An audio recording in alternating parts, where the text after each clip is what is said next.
What's up, everybody? Welcome to Gojo with Mike Golick Jr. That is me. With me, as always, super producer and reverend extraordinaire, Brandon Newman. Brandon, how we doing?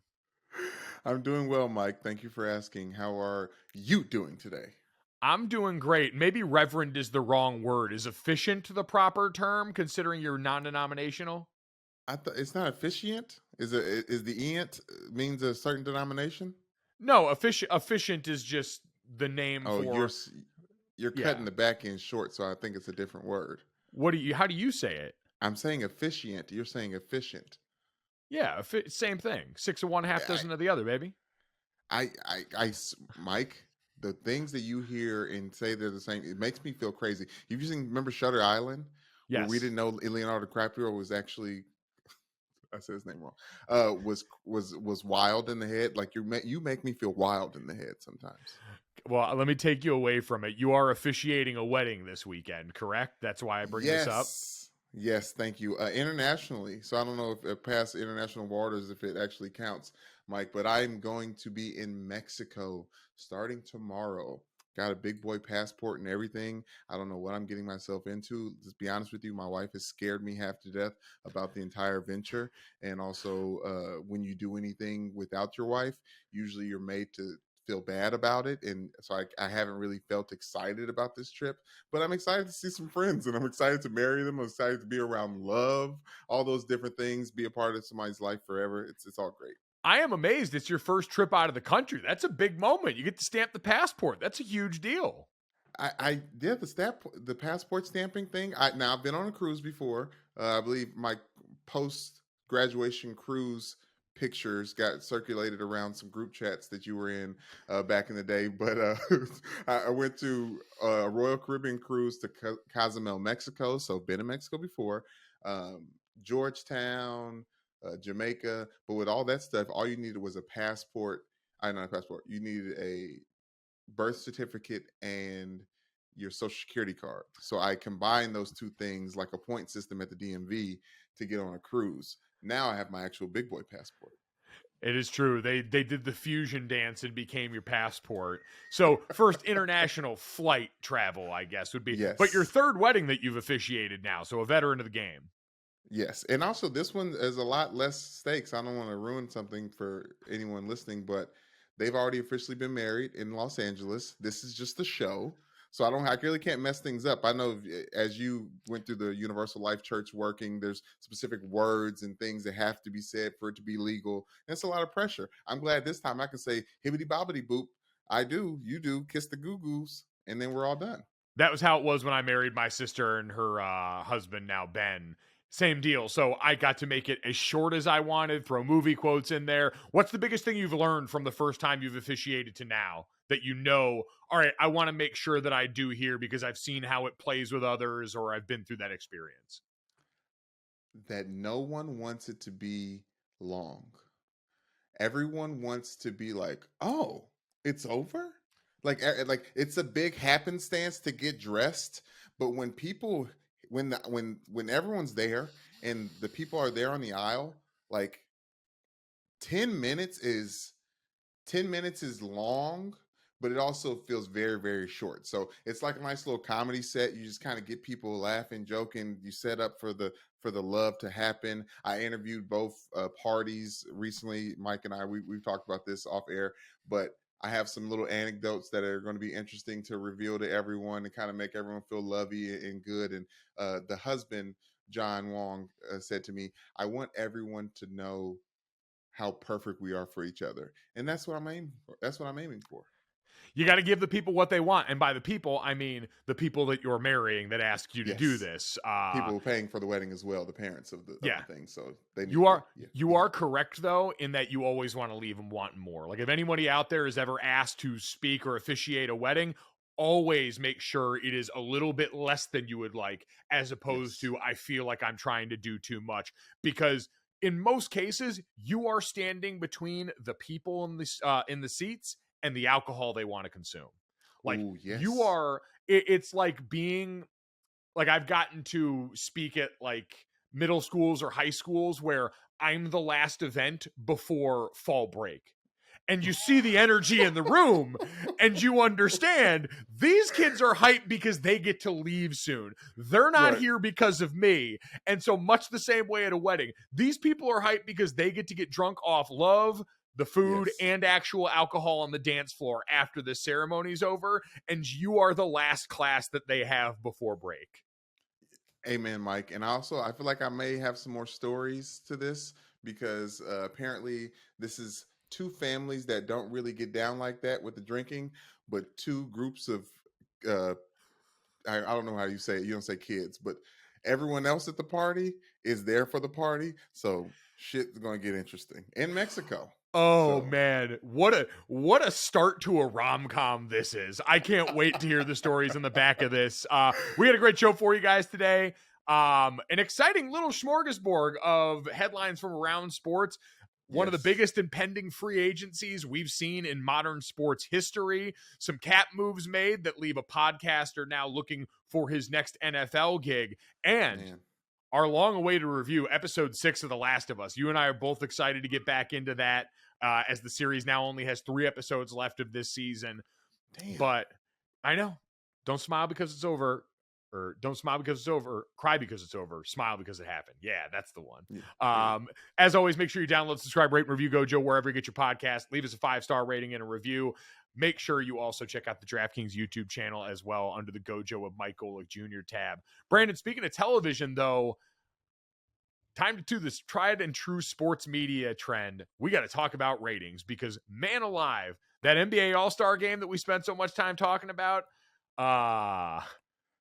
stunk on ice. According to figures published by Sports Media Watch, the game on Sunday, which aired on TNT and TBS, averaged a combined 2.2 rating and 4.59 million viewers.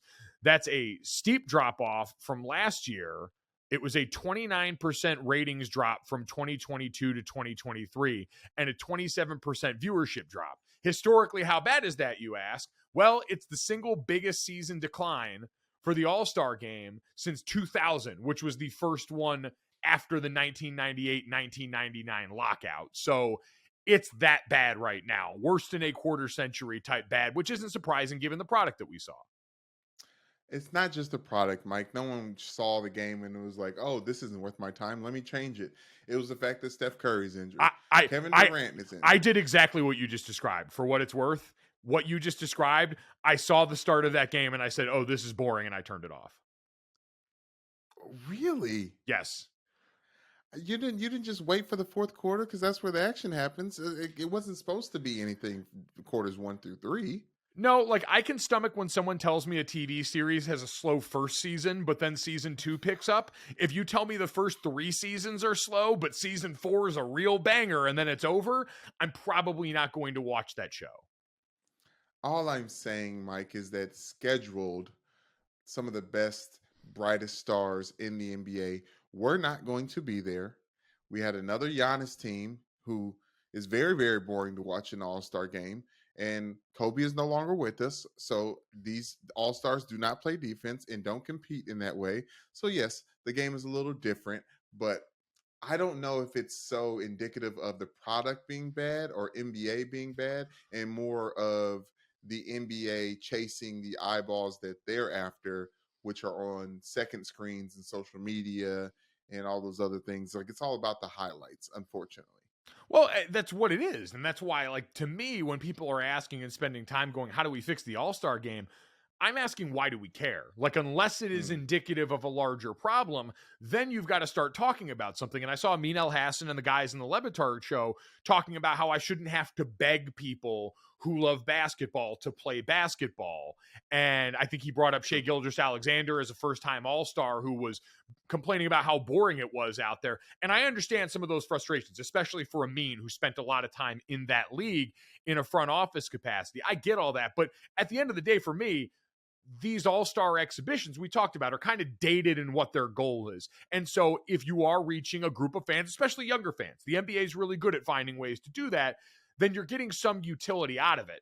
So I don't think there's anything to fix with the All-Star game, because if they're not going to try and put in a bunch of effort, the game's not going to be entertaining, much the same way the Pro Bowl wasn't entertaining. And so they scrapped that and put a flag football game in there. they made an adjustment when they realized that. And this rating this year now put the NBA's All-Star game below the Pro Bowl and MLB All-Star ratings for the same year. So it's not a good TV product to watch when nobody wants to try playing basketball, which isn't surprising. And and it's the same thing for the All-Star events during the weekend. All-Star Saturday Night produced its lowest number in 20 years, despite Mac McClung in the dunk contest. So the Rising Stars Challenge was down under 1 million viewers after 2022's 1.23 million. It's what we talked about. Mac McClung winning was cool and it made for some viral moments, but nobody was tuned in for the slate of dunkers that we had in that game. Like you said about Steph Curry in the main game, if you don't have a John Morant or a Zion name to sell in there, you're not going to hook a lot of people in. You might get some strays that come in because we see Mac do the cool thing on Twitter, but at the end of the day, this to me all was predictable. Like none of these numbers are surprising based on what showed up for All-Star Weekend. Okay, what showed up, but where it was may have something to do with it as well, Mike. Not on TV. I'm telling you, the synergy, the hype around the All-Star game was muted by the Salt Lake City-ness of it. Like I don't know if you saw any. Obviously, you did because you see everything.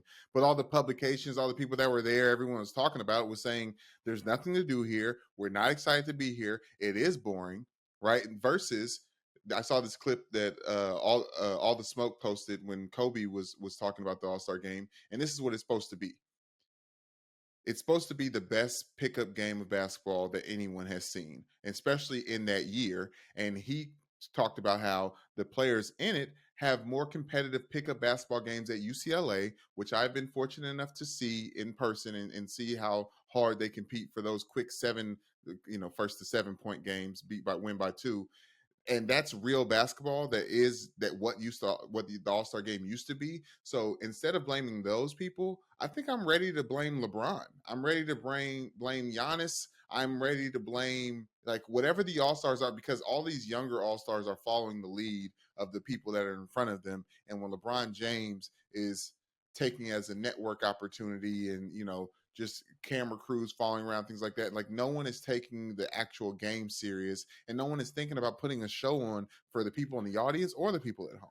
Well, like that's on the basketball. That's on the stars. Well, and that point goes to, like, you can bring up those pickup games. They're in the off season. This is in the middle of a season where the ultimate prize at the end is something they're missing real games to make sure that they're not as injured down the stretch of the season. We talk about the load management conversation that happened and was brought up to Adam Silver and was talked about a lot over the course of All-Star Weekend. You've got people missing real games to ensure they're healthy enough there. I'm sure none of these guys want to go out and even think about having an injury that might keep them from the postseason prize that, as the entire basketball world has churned content in the last however many years, it's the only thing that matters now.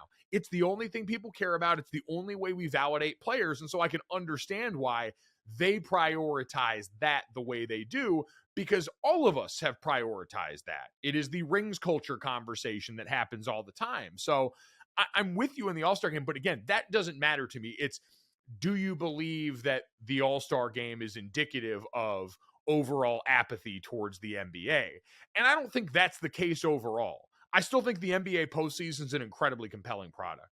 I thought last year especially, we got some new entrants to the party, right? Watching the Grizzlies and the Warriors go against each other with genuine disdain there was awesome. The Grizzlies were the best thing that could have happened for the NBA last postseason. And then you have Steph and Draymond and Clay and the usual faces go on and win it and ignite some cool conversations. But I'm not worried about postseason NBA basketball. The regular season does become an interesting conversation because, Brandon, that we've seen has very much become a little bit of apathy for viewers because they're never sure who's going to be out on the court. So that, relative to the load management conversation, feels like the place that's actually deserving of some of the NBA's energy as they try and think about this. Yeah, I don't know. But like you said, I don't think this is a conversation about fixing things. There's a lot of variables that went into the season for what's going on now. Like I as much as the numbers were down, I would be interested in the conversations that the NBA social media team is having with their partners, with their advertisers, with their bosses to say, hey, this this clip did this many impressions, had this many likes or retweets. Obviously, these things aren't leading to television dollars and broadcast dollars, and the ESPN isn't doing anything with this data, but decisions are getting made about eyeballs based on how active social media was during that game. But if those numbers on TV were down, Mike, then the social media numbers had to be down. Yeah, but again, like this is also the thing with the ratings conversation. I think a lot of this is overblown. I think too many of us spend time trying to be armchair television executives, and it should be just more about how do we tell the story of the league the best way possible. As broadcasters, that's always our job, right? How am I, when I go into calling a college football game, it's how do I tell the story of these two teams the best way humanly possible? How do I make sure people know how interesting these young people are, what these teams do really well, who the stars are, what the stakes are? Like, that's the thought process. You're telling a story and you're setting the scene going into a game for people that may not know one side or the other or both, depending on what game it is. For the NBA, it's similar in what story do you want to tell about your regular season. Your postseason is great. That's easy to sell. Everybody plays their asses off, 7-game series, biggest stars all show up. The play-ins even worked really well. All those things are fine. The regular season now, because I thought this was interesting, Ben Rohrbach over at Yahoo wrote an article about load management and some of the actual stats and statistics about who's playing and when. And I thought this was interesting looking at the primetime effect, because so much of the NBA is built on what the primetime games are on TNT, on ABC, ESPN, what have you. On the television side, at least one recent All-Star has missed 76 of the last 117 games televised nationally on ABC, ESPN, or TNT this season, including 3/4 of the games since the calendar turned to 2023 and 12 of the final 13 such games entering the All-Star break. As many as 17 of those 76 games, so over 22%, could be flagged for falling under the purview of scheduled rest. This idea that players and teams and organizations, quite frankly, are looking at the calendar and saying, we're going to build out our rest calendar for our star players so we get to the postseason thing that is the be-all, end-all. That, to me, becomes the interesting area to look at this, because primetime games are how you tell the story of the league during the season. And if you're not having the star matchups that people can set their watch to, like we talked about with the dunk contest, you're going to have a harder time having someone tune in on a Wednesday night. It's not the NFL where the games happen on Sunday, right? Your Sunday's blocked off. It's part of the weekend. It's a scarcity thing for the NFL. You've got so few of these that they feel so valuable, and they're on a day that's really easy to say, I'm going to set aside everything I've got to do, and I'm going to watch. Watching an NBA game, especially the midweek ones, you're talking about having to put other stuff to the side. You have to make a conscious choice of that. And if you're going to make a conscious choice, it would be about wanting to see, hey, known commodities. The best thing that basketball among some of the other sports can sell is, because the injury rate is a lot lower than its NFL counterpart in some of the violent sports, year over year, we know who's going to be good more often than not. That value holds really well. That's why pro basketball has a lot more fully guaranteed contracts. None of those are collectively bargained mandates. Those are risk assessments and how people dole out those. So in the NBA, the risk is lower, so you can guarantee that money. Feel pretty good about it. How you manage which games you put forth, when, and to try and do it to ensure the best likelihood you have of the stars being on the court was something that Ben Rohrbach offered up in this article. And I think is probably the thing that matters most in how you do this going forward. Because Adam Silver can talk about the midseason tournaments, all those things. If it doesn't fit in with the way these teams are structuring how they do business to get to the championship goal or to get to the tank goal, which right now are the kind of binaries that exist for most teams, if it doesn't line up with that vision, I don't think it's going to matter all that much. You can talk about incentivizing with money. These guys, especially the top end guys, have more money than God. And that's before you get to the sneaker deals and everything else. This isn't like the PGA where the purses have been a little lower and the majority of earners aren't there. You got guys we've never heard of making $60 million a year before in the NBA. So I think the financial solution there is a little bit less viable, but I think being smarter in how you craft this entire thing to ensure, hey, we're getting as many of these guys, as many of the big stars into these settings to sell. That's, I mean, for Christmas Day, when I think about why for so long I bought into Christmas Day NBA, it's because I knew I was going to see LeBron and Steph play on the same court. And how awesome was that? I had the free time of that day. It's a holiday. So like we said, some of the midweek things you don't have to worry about. And it was great. And I think ensuring if you're the NBA that you can find a way to have that happen more often than not has to be the goal going forward. That's true, Mike. But the NBA, unlike the NFL, has kind of been handcuffed to the star, right? Like I can't speak to what the excitement for the All-Star game was prior to LeBron getting in, was 2002, but if the lowest ratings since last year's or this current year was 2000, I think that's indicative of like what stars were out there at that point in time. And there's been this love affair with this Victor Wembanyama. Excuse me, I know that's not his name, but like the next great star in the NBA. And I think there's a little bit of like a lull going into it. Like everyone's kind of waiting for the next LeBron James yet again. The same way Zion like brought people to college basketball and different types of following the NBA in ways that they didn't, especially the lottery process, Mike. And obviously that was a star-studded draft with John Morant and RJ Bell in there at the top as well. But there's a little bit of wait and see because they know the next star is coming. At least that's what I'm feeling from a lot of people that are writing and talking about basketball. Yeah, there's no doubt that there's a lot of eyes on him, but again, I think part of that is because we've seen the offseason product become so much of the conversation for the NBA. And so this is about shifting focus. It's saying, hey, we want to make the focus the games a lot more. And the best way to do that is to make sure that you've got the most stars on the court possible. And that's going to require some collaboration because you are right. Stars run this league. And I don't think that's changing anytime soon. And so you're going to have to be creative in your approach to that. But I think that's going to be the ultimate benefit. Brandon, speaking of stars, I want to talk about Major League Baseball. Okay. We have spring training that's been getting going. Pitchers and catchers showed up. The Baseball is Dead crew, I think, is on their way, heading out to Arizona already, getting ready to go do some fun stuff. Obviously, make sure you're following them. What Jared and Dallas and the rest of the crew are going to be doing boots on the ground there would be a lot of fun. But again, off the field stuff kind of creeping in with some of the excitement. There's certainly conversations being had about the rule changes going into this season. You've got a pitch clock that's going into effect this year. Between pitches, a 15-second timer with the bases empty and a 20-second timer with runners on base. That's going to have an effect on a lot of people. You're going to have a limit of defensive shifts. 4 infielders have to be within the outer boundary of the outfields when the pitcher's on the rubber. Infielders can't switch sides. And if they're not properly aligned at the time of the pitch, the offense can choose an automatic ball or the result of the play. And then finally, on top of that, you got the bigger bases that have been very memeable content. Try and get more steals in the game, stuff like that. Those are going to be an adjustment. And I saw a couple of guys talking about how limiting the shifts is going to highlight some of the athletes that you have on the infield and make for some more web gem plays. There's going to be things that are exciting and troublesome byproducts of that.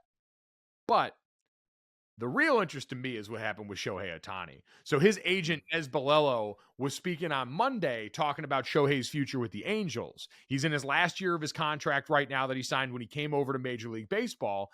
And his agent was asked about if they'd be opening to negotiating an extension for Shohei in training camp, in spring training. And he said, quote, "I've always been open to it. But there's several layers to this one, and Shohei has earned the right to play through the year, explore free agency, and we'll see where it shakes out." Brandon, if you want to talk about like good for the sport stuff, I know we try and fix baseball all the time.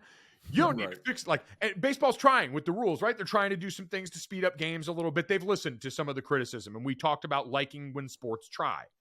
Right. This would be a natural, beautiful, homegrown type of way to get that interest going. If you had a good old-fashioned bidding war for the most unique talent in baseball right now.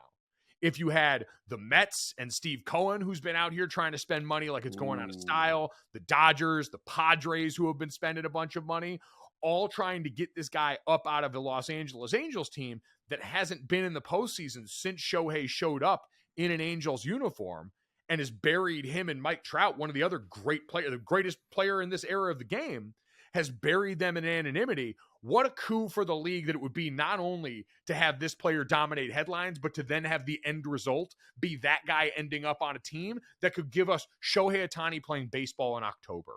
The thing that the league has missed and how they've already been able to market the craze around this young player, right? Letting him pitch and bat in the All-Star game, all these great things that were smart marketing. To get him on the biggest stages baseball has to offer and to watch him work there would be incredible. And it's my biggest hope for next offseason. Yeah, Mike, I think it's a little too perfect. It almost feels like the MLB is also talking to Shohei Ohtani's agent. I'm like, hey, don't say nothing about getting back to this trash franchise. We need to put a lightning bolt into free agency next year. And obviously he is a lightning bolt, Mike. But I I don't know if I would be interested in him going to another place that just buys their talent. Obviously, that's what baseball does, but like I don't want to see him and Aaron Judge on the same team. I just want to see him in a place where the baseball matters. Okay, that Right? makes sense. Like Okay, that yes, to me is the end game on this. Because yeah, you can be a little bit, although I would say too, part of this is awesome seeing owners spend and say, "Hey, I've got all this money. I'm going to spend to make the team good." I think I saw Jared tweeting about that the other day. What franchise wouldn't want that from their ownership? right. And so I if mean, you've got people that are actually willing to spend, then yeah, I just love because it's not just an off the field headline. Because if it works out and then he ends up somewhere else, we've got the potential to watch Shohei pitch and bat in playoff games, potentially make it to a World Series and get to do that, to affect the game. Like he helps one of baseball's biggest problems, which is, and the Levitar guys have come up with a bunch of great options for this, the golden bat, all these areas to try and get the best players in the clutch moments of the game. Because the way baseball's set up, you're not guaranteed that. With right. Shohei, because he can do so many things, you've got a better chance of that. And because he's been such a sensation, it just seems like it would be such a massive win. And I'm excited to ride the roller coaster, even knowing it's a year away. Yeah, but I feel like if we're doing the multiple trick pony thing with Shohei, then I would imagine on a team where baseball matters, they need him to focus on doing one thing as good. Obviously, he's great at doing all those things, but it feels like there will be less room for him to have to be Shohei everywhere because they've spent money elsewhere for you know to alleviate that stress on him. There would be. Now, it's not to say these teams wouldn't have to make some financial concessions, and some of the people that have been floated as far as names involved in this, because there have been a lot of names that people have thrown out potentially here. You know, the Cubs, the Giants, the Mariners, who were, I think, hopeful the first time Ooh, around when you could get Shohei for the cheap. Now, again, not everyone is in the financial position to be able to do that. It's a little more fiscally real for some than others. But I guess the point is yeah, you're right. We've always wondered if it would hit a point where it would be beneficial to Shohei and the team that he's on to have him do just one thing. But we've gone through back-to-back seasons where he's done both at historic rates. yeah, And so while yeah, that's still the all case, star. yeah, it just feels like you'd be in a position to max out what's really a cool and interesting player. And we've talked about this with Full Swing in golf, to have a player that even one where we know, listen, there's some of the language barrier there, but he's still been a huge star. He's been physically dominant. I always said I watch sports to watch people do things physically that I could never dream of. Like some people like the relatable stuff.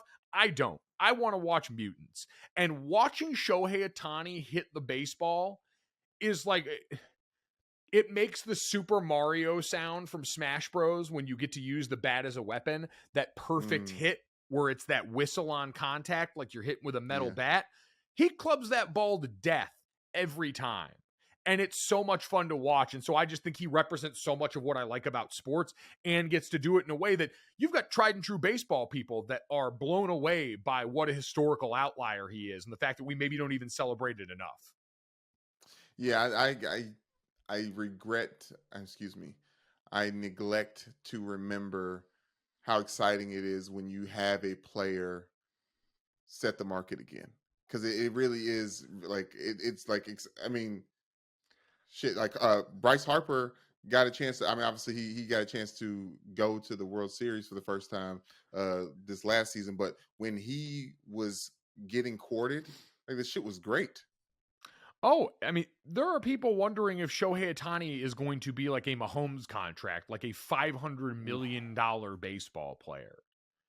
That's oof. incredible stuff. And yeah, I mean, Bryce Harper is a great example, right? Like Bryce Harper in the moment that he was a part of in the pennant this last year, getting to hit that Yeah, home run in the eighth, Philly going freaking nuts. If they had gone on to win the World Series, that was going to be one of those all-time great sports moments. And it's still a really good one.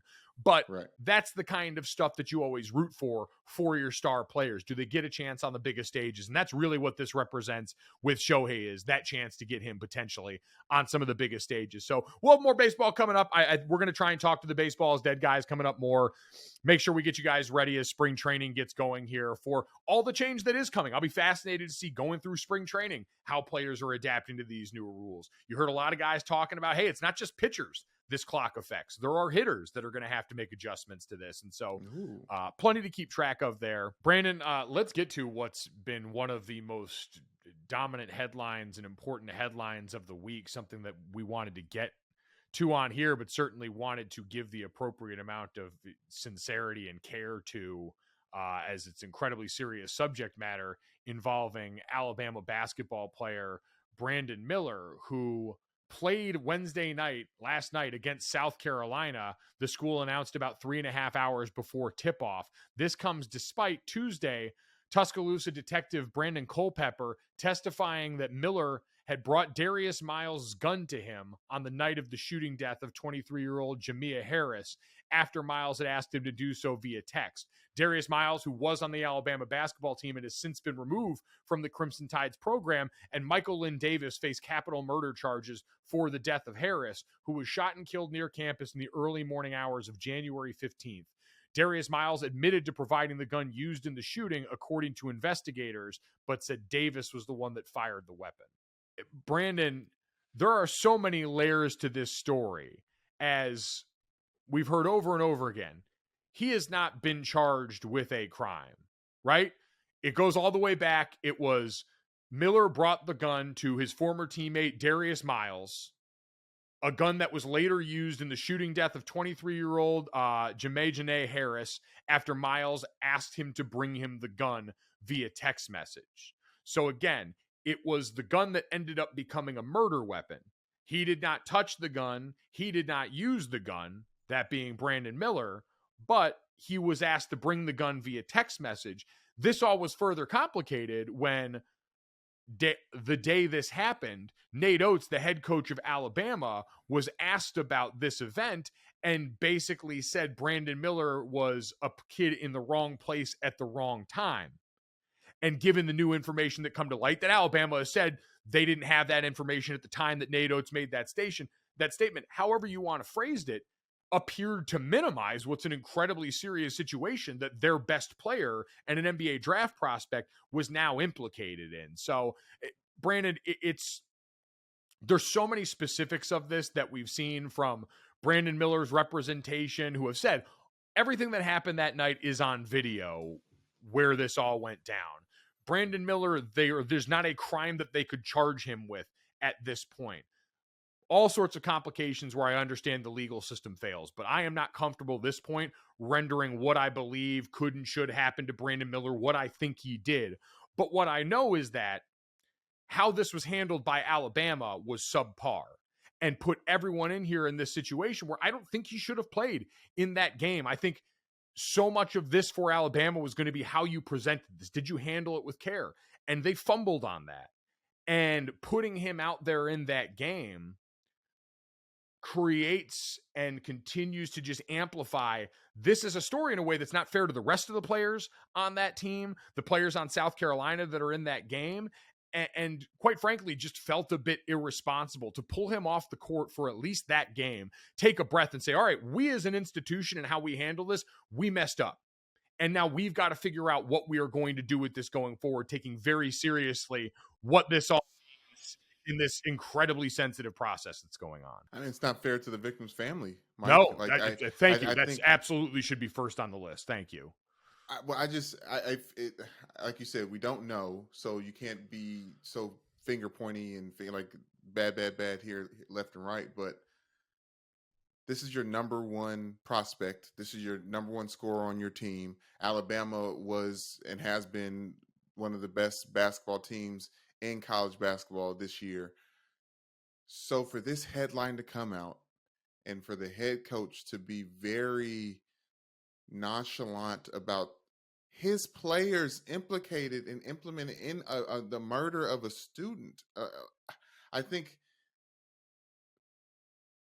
this is where sports blinds a lot of like just regular basic morale and common sense laws and just things that you see on paper and it's like, okay, maybe this whole, like, let's take a step back, like not this drastic, but let's take this Alabama basketball team off the floor for a little bit until we understand what happened and what the tragedy that took place on campus this year with these players that are in the center of this. Like, this would be news on anyone's campus if it was regular students involved. For this to be as high profile as it is, Mike, I don't understand how. Like I said, there must be details of how it led to this, but I don't understand how Alabama is appearing to be so uh business as usual with everything going on in Tuscaloosa. You brought up the thing that I think is the reminder here is sports are not built to handle these things. Nate Oats as a coach is not built to handle these things. And so when you've got someone that's in over the head, it's the job of everybody around there to come together and say, because you've got legal teams at your disposal. You've got the legal team of Brandon Miller. You've got people that you can rely on for, hey, how should we go about this? And this was a decision that everybody involved in the school said, Alabama athletics continues to cooperate fully with law enforcement. All of the cooperate fully with law enforcement in the ongoing investigation of this tragic situation. Based on all the information that we received, Brandon Miller is not considered a suspect in this case, only a cooperative witness. Today's statement from Brandon's lawyer adds additional context that the university has considered as part of its review of facts, and based on all the facts we've gathered, Brandon remains an active member of our team. So their athletic director, everybody involved, signed off on the decision to have him play in this game. And that feels like a mistake, especially in light of how you already presented this, the first rattle out of the box, because for so many people, it's going to be impossible to get Nate Oats' original thought out of their head. Him saying Yes. wrong place at wrong time. Even if that winds up being true, at this point, because of the severity of these accusations and how new this news was, you owe it to, like you said, the victims first and foremost, and then everybody around that campus, the rest of that team, to say, hey, maybe we sit this player down right now. We pause and think very carefully about what we're going to say in the process, and then we assess this on the other side as we continue. If this information truly is that new for you, I don't think anyone, even the people who are as staunch a supporter of Brandon Miller and look at this as potentially affecting his future when he is not being charged with a crime, he is just being looked at as a cooperative witness. I still think everybody involved could understand, hey, one midweek game against South Carolina is probably worth us taking a beat here and figuring out how exactly we want to handle this. And it just seems like the sports machine kept pushing, right? The optics that you brought up of best player on one of the best teams getting ready for March Madness is hard to ignore given what we've seen time and time again with sports, and that becomes the disappointing part. Yeah, I mean, it's just truly unbelievable, and it's unfortunate that it happened. I I'm almost in a very strange way thankful that he's only seen as a corroborative witness just because of like the outside looking in. But Mike, the gun, like literal smoking gun, like I can't. I know Yeah, we'll understand a little bit more of this later, and we can't speak to it because of what we don't know. But what we do know seems so damning. Yeah, and again, because this is a complicated legal matter, I'm not going to suppose or try and read too much into this more than to just say this deserved a lot more care than it got from everybody that was making Yes. decisions on behalf of Alabama basketball. Yeah. And that becomes the story now that is going to cloud whatever Alabama continues to do from here on out. Brandon, one of those no easy transition moments here. Very serious story. It's been going on all week. We just wanted to make sure that there was some mention made of that. If you hadn't heard it, that we could try and give you the most accurate information possible as that continues to go along. Brandon, we will now switch back gears and get to something that is the usual finish of our show, where I ask you the all-important question for the last time this week. Do you know what time it is? I do, Mike. South Beach bringing the heat. Y'all feel that? Y'all feel that? Check it out. Here I am in a place where I come let go. Miami, the place where the sunset low. Every day like a Mardi Gras. Everybody party all day. No work, all play, okay? So we sip a little something later, rest to spill. Making Charlie at the bar, running up a high bill, letting Nesta kneel. And we dress to kill. Every time lady pass, they be like, hi, Brandon, y'all feel me? All ages and rages, real sweet faces. Every different nation, Spanish, Haitian, Indian, Jamaican, black, white, Cuban, and Asian. I only came for 2 days of playing, but every time I come, I always wind up staying. This type of town, I can spend a few days in Miami, the city that keeps the roof blazing. Party in the city where the heat is on all night on the beach to the break of dawn. Welcome to Miami. Bienvenido a Miami. Bouncing in the club where the heat is on all night on the beach to the break of dawn. I'm this, that, and the third. This, that, and the third. Man, it's wild to think about this version of Will Smith considering the version that we saw most recently on the biggest stage. How dare you bring up the slap in this moment? Hey, and thank you for the segue. I only bring up my Black History Black History fact of the day. This actually happened yesterday in Black History, Mike, on February 22nd. On Wilder Wednesdays, but I didn't get to it. 1989, DJ Jazzy Jeff and Fresh Prince win the first rap Grammy ever presented. I don't know, first category, first rap category ever. They went up against LL Cool J, Salt and Pepper, Ice-T, and more. But their song "Parents Just Don't Understand" won the very first Best Rap Performance Grammy. So shout out to Will Smith and DJ Jazzy Jeff and their Super Bowl winning Philadelphia Eagles. Man, you had a full theme picked out today. Not winning. Yeah. You're just there. Runner up. Sorry about that. Super Bowl appearing. It's okay. Play his fuck up. Okay for Philly. But yeah. I thought about it a little bit. I know that song by heart, and Mardi Gras, that word just kept playing in my head. Every day like a Mardi Gras. Everybody party all day, no work, all play. Okay, so I just figured with the Girth Week, and I just yeah. Oh, it is Mardi Gras week. That is true. Yes, Listen, when Brandon brings out a Black History Month fact of the day, which is about every 6 days during the course of February, you know he's going to bring the heat. If you agree, make sure you download, subscribe, rate, review Gojo wherever you get your podcast. Leave us a 5-star rating and tell Brandon how much you enjoyed that. Brandon, let's get to this, that, and the third. 3 quick stories to finish off the day. The first one, got to celebrate the family a little bit here. 2-time WNBA All-Star Chiney has re-signed with the Los Angeles Sparks. She announced while hosting NBA Today on Wednesday, which is always pretty cool. Chiney, if anyone didn't know, my former partner on ESPN Radio, Chiney Jr., afternoons on ESPN Radio for a little over a year. But awesome to see for her, man. Chiney and her sister, Nneka Ogwumike, who's a former WNBA MVP. Both have been teammates on the Sparks in the last couple of seasons. Gotten to do that together. And excited to see her continue her future in the City of Angels. Amen, Mike. Love to see it. I'm so glad that you had some other co-hosts between myself and Chiney, because I did not want to fill those shoes and her talented self. But as much as she's been killing it on ESPN, hosting NBA Today, the fact that she's back out there balling again, it's no bounds.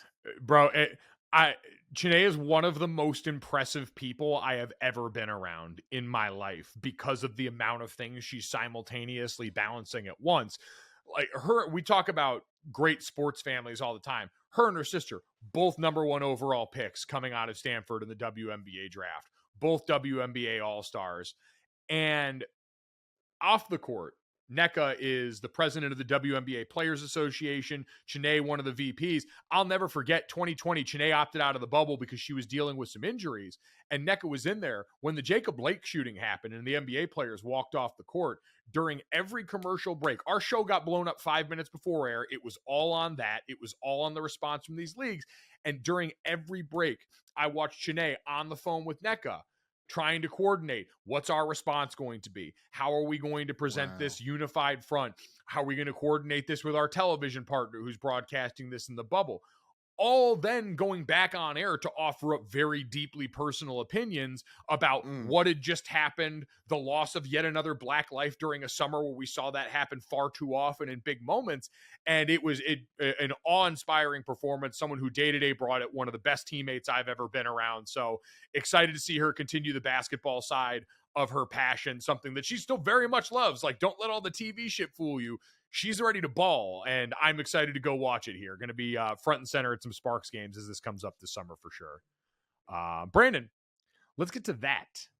That is some news as the NFL gets ready for offseason and the start of the new league here on March 7th.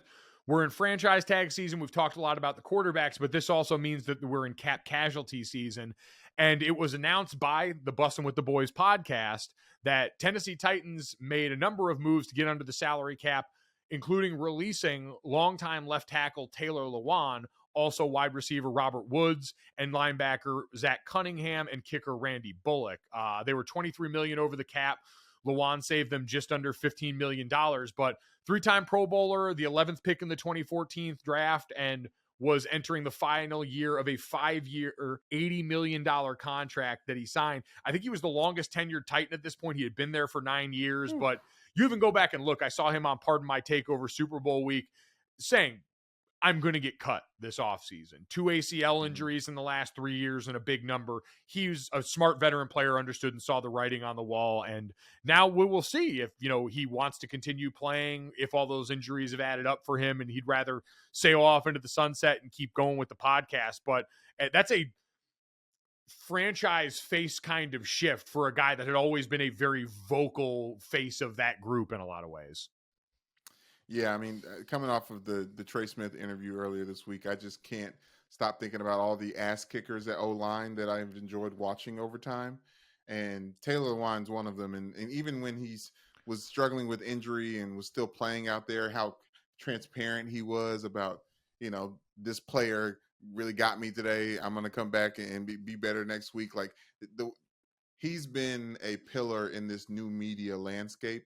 And it's unfortunate that he's no longer going to be with the Titans, obviously a staple in that franchise, but I'm excited to see what possibly happens next for him. Obviously, podcast is doing great, but all former football players just want to get back on the field, and all current football players just want to get back on the field. So I imagine that's where he's going to end up. Yeah, we saw a lot of documented stuff from Will Compton of the quest for year 10 this year when he almost got signed late in the season. So one thing is, exactly where that content will be coming from, and when the news gets broke, where it'll eventually be broken. So again, that news there, Taylor Lewan out after 9 years, 3 Pro Bowls with the Tennessee Titans.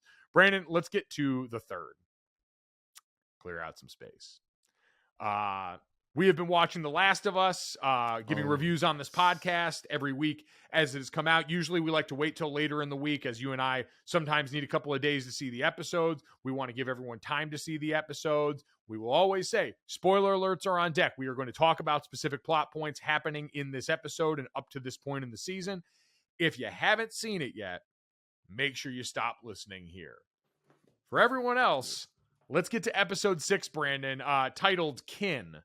As Joel and Ellie, we get the beginning of the episode is the end of episode 5, where we lose Sam and Henry, and then they flash forward 3 months as these two are now snowy conditions. They have made it to Wyoming, where they've been trying to go this whole time to find Joel's brother Tommy. And after a brief stop in a log cabin, they end up being confronted by Tommy's group that had come out, riders from the township. It's not even really the quarantine zone like the QZs that we've seen. It's this beautiful sprawling town, I believe in Laramie, Wyoming, that is sort of a utopia where Tommy, Joel's brother, has now found himself. So it was a big payoff. We got to finally see Joel and Tommy reunited. That had been the quest that we had been gifted at the beginning of this franchise, as Joel was taking Ellie as cargo on the way to go and rescue his brother who had joined the Fireflies. But what did you make of that interaction when we finally got those two back together? It was powerful, Mike. It was special. Very rarely can you feel the time between two fictional characters, the way that we were able to see between Tommy and Joel.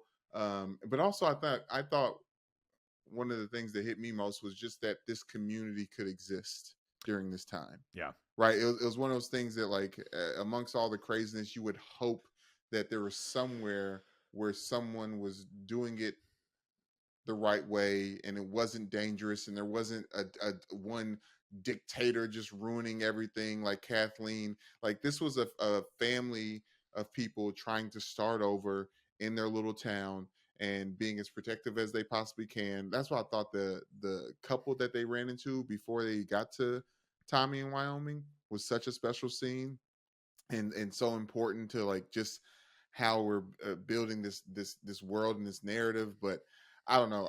I did love that it fell apart immediately, though. Like, that seems Yeah. very true to life for a family, and the amount of time and different agendas and different people being in different parts of their life. I thought it was perfect, and especially with Tommy about to become a father, something that Joel has perpetually failed at in his mind and in reality while seeing it throughout the show. It was just good shit. It's good shit. It was, you're right. It almost immediately turned back into, because remember, Joel had been someone who said Tommy's a joiner. It wasn't like he sang his brother's praises every time it was talked about.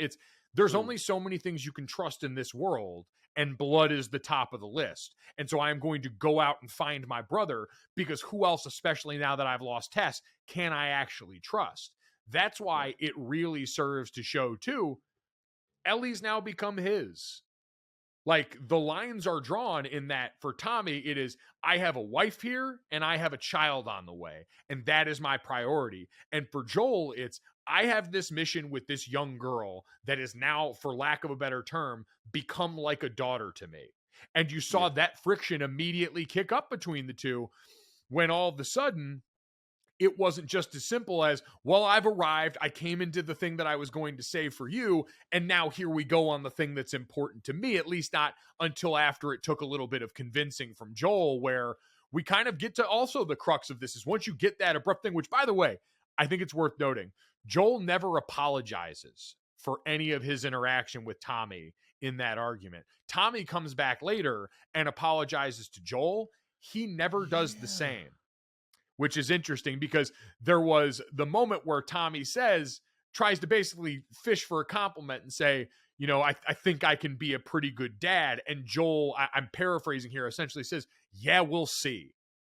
Because he realizes he's getting an answer that doesn't go along with everything he just fought through and lost tests for and battled through to get there. Like, all the stuff that Tommy couldn't see and didn't ask for in Tommy's defense. You never got an apology from Joel, which I thought was interesting. What you got was him pouring his guts out about what we had seen leading up to this. Is he is scared because he realizes his body, and really just in general, what he's seen himself as the protector, is failing, right? We saw him having the panic attacks leading up to this at a couple of points leading early in the episode. He's had the difficulty hearing. He falls asleep constantly on the night watch when he's supposed to be awake. That goes back to very early in the episodes too. So you did get that, where they come together and he does spill his guts, basically saying, I'm broken now. Yeah, but also in his brokenness, he's actually become a pretty good dad. And I think Ellie would probably comp to that. Obviously there's that relationship, Mike, but I thought the big reveal for Ellie realizing that Joel was a father this episode was one of the biggest, like, plot points. And I love how she just took it just right on chin. She's like, oh, that makes a lot of sense, or that explains a lot. Like, it does. If you don't know, it does. Well, remember, there was that moment too in episode 5 where when Henry is with Joel, he says, he makes the comment, says, your father, and Joel and Ellie at the same time go, not my Right. dad. And he goes, Right. well, you're somebody's dad. I can tell. Like, everyone sees it Yes. on him. The way that he acts, they can all tell. And so, yeah, when Ellie's getting her hair cut by, I think Maria is Yes. Tommy's wife's name, when she's cutting Ellie's hair and she sees the names on the board, Maria's lost child and then Joel's lost child on there. Yeah, it's not a surprise for her. And we've seen that relationship's become incredibly familiar, all the beautiful things about how that's developed we talked about. But then you get to the big moment, Brandon. Probably the best acted moment of the series so far, and the highest stakes in any moment so far. The confrontation between Joel and Ellie, when Ellie is eavesdropping. She's supposed to be watching that movie, which I think is Goodbye Girl, is the title of the movie, which, everything is something, sending a message. She sneaks away from that and hears Joel begging Tommy to take Ellie to the Firefly camp where they could try and find. It's across some dangerous area, and he basically says, I've already failed so much. He talks about having dreams where he wakes up and he feels like he's lost his daughter again. I'm failing in my sleep. He doesn't feel like he's done a good job protecting Tess, protecting Ellie up until this point. And so he begs Tommy, who's younger and more capable, to take Ellie the rest of the way. And he agrees. And so when Joel goes back to the house where him and Ellie are staying, she's already ready to have this confrontation because she feels like he's been trying to give her away. And Joel initially meets that with force, tries to basically turn this back into, her just being cargo, when we know that's not the case. And this is the scene where, Brandon, in the post credits, they revealed almost shot for shot, word for word, the adaptation of one of the most important pivotal scenes in the video game, where Ellie says, everybody I have ever cared for has either died or left me. Everybody fucking except for you. So don't tell me that I'd be safe with somebody else, because the truth is I would just be more scared. And Brandon, I got chills when she said it. I got chills reading it again now, because it is a powerful, that's the moment. That's what their bond has become. I trust you. Even if you're not the best option, you're my option. And that ounce of trust is worth more than a pound of ability to Ellie at this point, based on what they've been through. And it fucking sang. Like, Bella Ramsey and Pedro Pascal both absolutely balled out in that scene. Mike, as a father, it hits me in a completely, probably the same but different way. Because as a parent, you're not always concerned with how the child feels about the thing that's best for the child. You know what I mean? But in all actuality, it's simple as me dropping Carter off at daycare or at the monastery or Montessori, whatever we're calling it, whatever it's actually called. I know this is in the best interest, but in all actuality, he's just more scared being around different people for this amount of time before mommy picks him up, right? Like the hearing the child's thoughts in that moment was pretty powerful for me. Especially, I thought it was even more potent because there was the beginning of this show, the beginning of this episode was the question that Ellie gives to Joel of, you could be, this is all over, like, Yeah. where do you want to be? You could do anything. Like, what is it? Right? Like, there's this like existential level that they're both getting on, and now it's to the point where this relationship is ending, and potentially, and it is the time for her to move on, and it is the time for this to be done. But the precious cargo and the child that he has found in this journey, her potentially being the cure for the entire world, I still can't let go of that. I still see that through all of this, is that he is handling precious cargo in a way that he's trying to say it's just for Tess, but he's hopeful thing as well. Like we talked with Charlotte, hope's a hell of a drug. Like, I think the reality is he's worried about effing things up for society as a whole by getting Ellie killed. Yeah, you're absolutely right. And that's why he never really, like, when he said, I'd want to tend sheep. Like he kept the bar low because for Joel, it's always been about survival. Like back when it was before 2003, he was a contractor and he was doing whatever he could to take care of his daughter. So much so that you had the moment with the watch gift where he just hadn't taken the time to go and fix his watch because he didn't have the time. And now in the world after, it was doing whatever him and Tess had to survive. It's always been about what are the 5 minutes in front of my face. And so when he finally reconsiders, after that moment, he storms out of the room. They take a night to sleep. And the next morning, when Tommy comes to get Ellie and they go down to the stable, Joel's already there prepping the horse because we kind of see there, he didn't want to leave her. And that show just really, that show of force from her just gave him the credence to do what he wanted to do. He didn't want to leave this girl. He loves this girl. As much as he has tried to distance himself from it and would never outwardly say it, he loves Ellie and he cares about what happens to her. Yes, the larger points about the world are absolutely there, but he cares about this person who he has become so familiar with over the course of this multi-month journey from the QC to where they are here in Wyoming. And so he shows up at that stable ready to ride out with them because of that, I think. Ken is the name of the episode, and I've always considered, obviously, Joel and Tommy finally linking up again.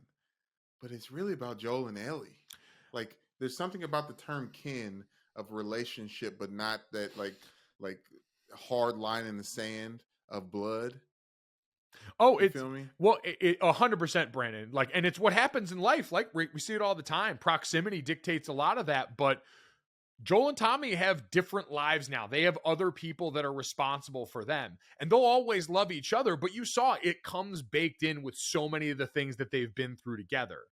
Tommy's son or Tommy's child, who that's going to be, is someone that's going to need him. Ellie is someone who needs Joel right now. And once Joel especially sees that Tommy's good, he's in a utopia in this world, I think part of that also shifts it for him of, all right, he's taken care of. Like the thing that I came out here to try and make sure I could protect is fine, but I've still got this other more dependent person that needs me that now has to go to the top of the list. A couple things that speak to that.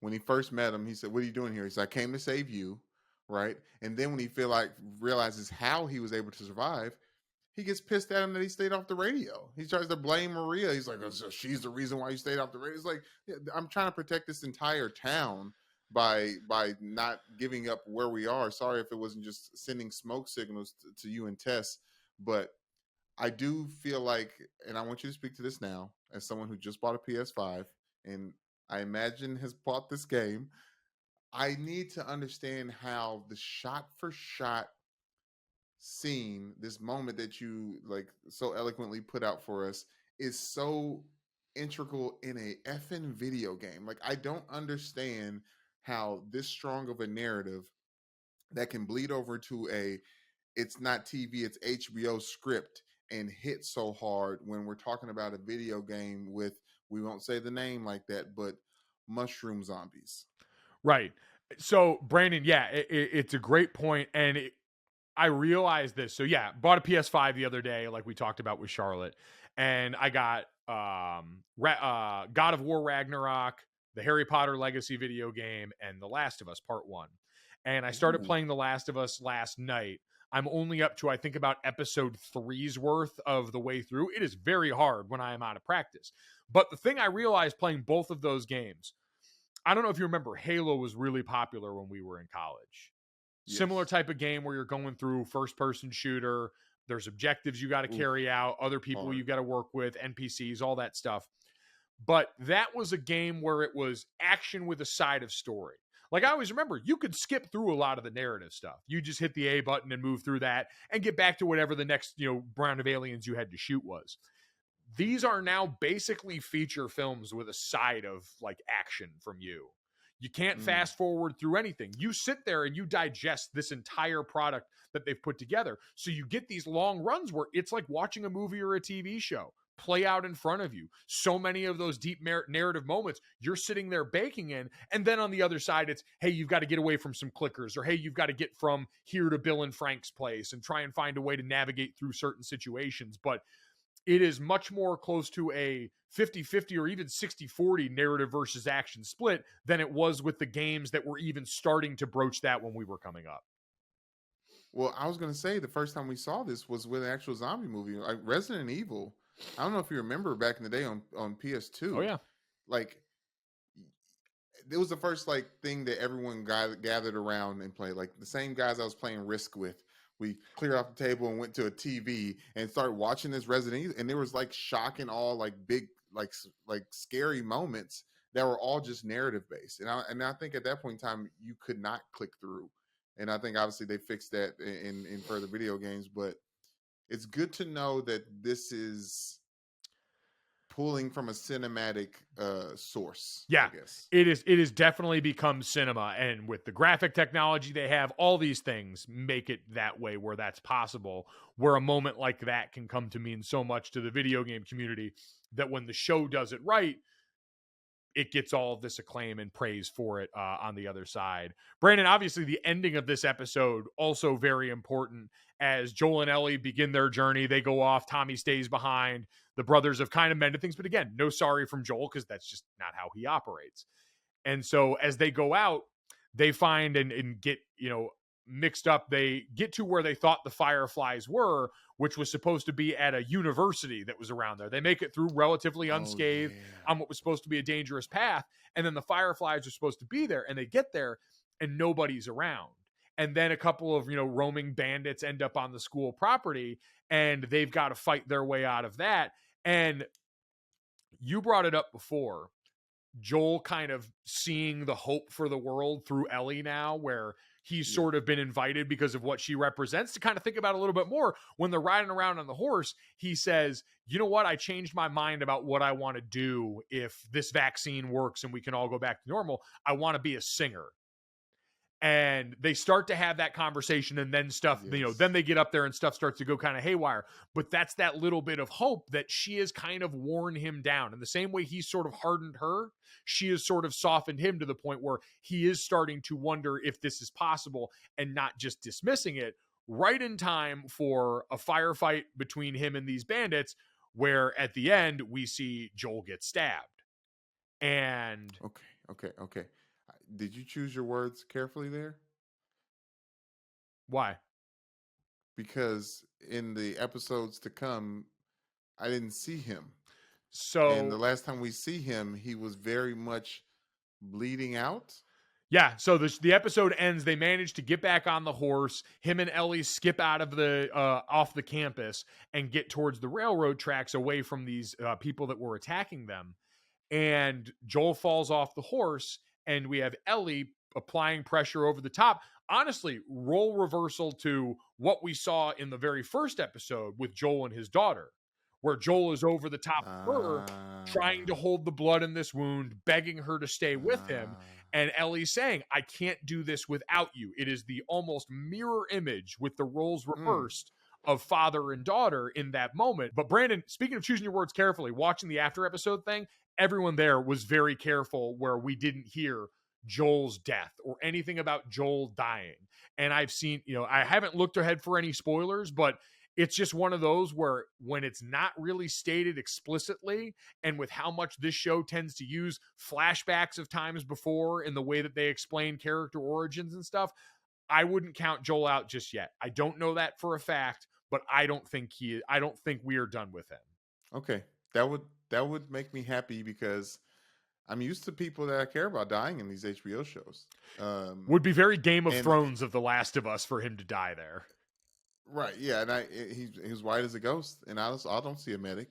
They always have the I always go back to Hunger Games, but that balloon that floats down, like when somebody needs something because they're watching, like there's obviously narratively based balloons that are coming, but I just don't see one coming. I think in my world, when I watch the next episode, Joe died. Well, we will have to wait and find out. Very excited. Only 3 episodes left of what's been one of my favorite series of recent memory. Excited to now play along on the game and be able to kind of see what the parallels are, what some of the differences that we've talked about that pop up down the stretch here. As always, if you made it this far, we appreciate you. Make sure you download, subscribe, rate, and review Gojo wherever you get your podcast. Leave us a 5-star rating and a review, and check us out on the DraftKings YouTube channel as well under the Gojo with Mike Golick Jr. tab. Thanks so much. We'll talk to you tomorrow. Boom. Money in the bank.